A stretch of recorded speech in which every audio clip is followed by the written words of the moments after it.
A lonely paradise.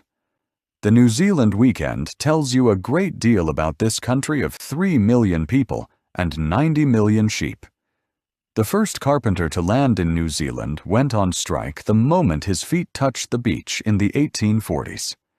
"I'm on strike for a 40-hour week," he said, thinking of all those free weekends.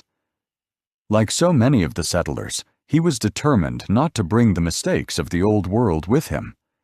A man called Charles Parnell then became the leader of a strong union movement and negotiated agreements with employers to carry out wishes like these.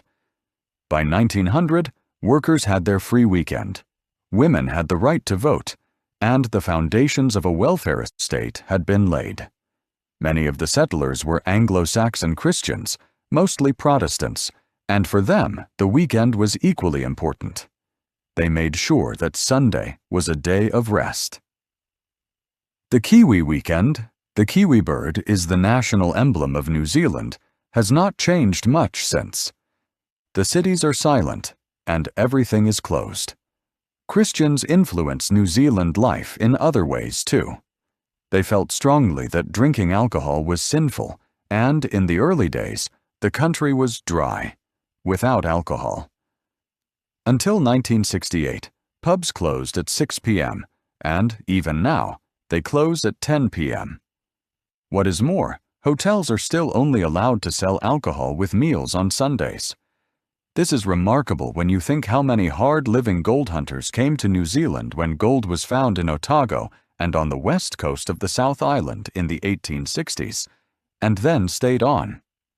They brought a totally different set of values with them, but it was the original settlers, the Protestants and trade unionists, who laid the foundations of present-day New Zealand. The paradoxes, or conflicting side of New Zealand life remain, however. The people are very conservative, and yet the socialist government in the early 1980s became famous for its efforts to create a nuclear-free zone. It has a reputation as a successful multiracial society, where the island's original inhabitants, the Maoris, have always mixed peacefully with the white population. The number of Maoris has, however, gone down dramatically.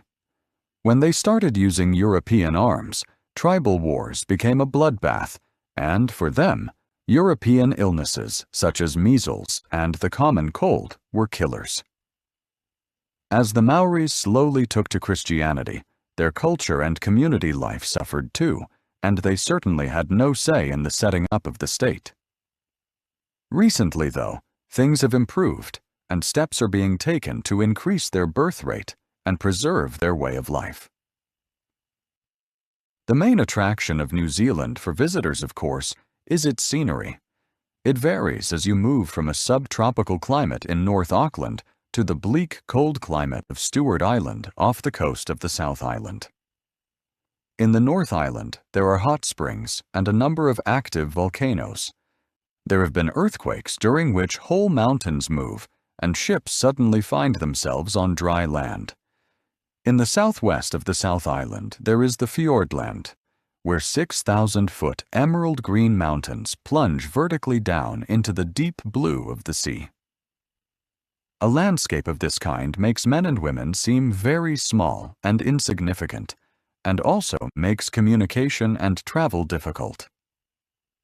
Even nowadays, there is no regular ferry service between Wellington in the North Island and Christchurch in the south across the Cook Strait, as this is one of the most dangerous stretches of water in the world. Wellington, the capital city, is buffeted by almost continuous strong winds as the warm air from the north of the country meets the cold air from the Cook Strait. It is understandable that those who came from Europe settled there with the intention of creating a mini-England in the South Pacific.